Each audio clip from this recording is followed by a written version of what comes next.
عمر خیام فیلسوف، ریاضیدان، متماتیک و شاعر مشهور تاجیک و فارس. خیمه خیام.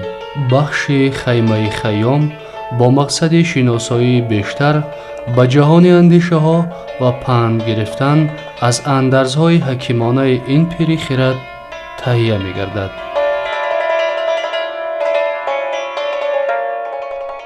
بر چهره گل نسیم نوروز خوش است، در صحن چمن روی دل افروز خوش است.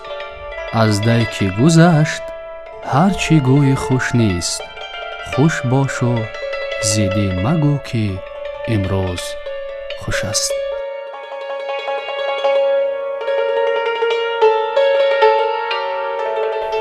بس خون کسان که چرخ بی باب بریخت، بس گل که برآمد از گل و پاک بریخت. بر حسن و جوانی ای پسر غره مشو، بس غنچه نو شکفته بر خاک بریخت.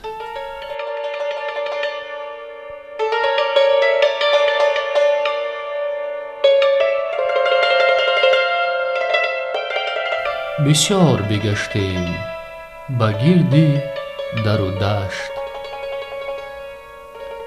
اندر همه آفاق بگشتیم به گشت.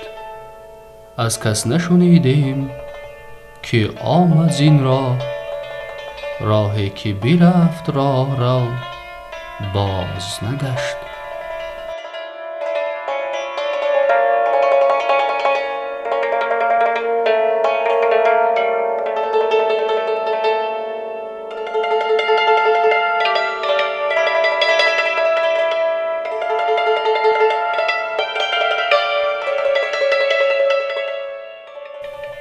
بیگانه اگر وفا کند خویش من است، ور خویش خطا کند بداندیش من است.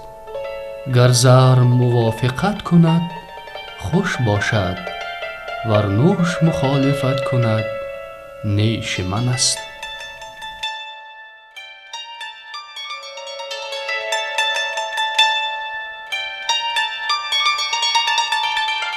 خیمه خیام.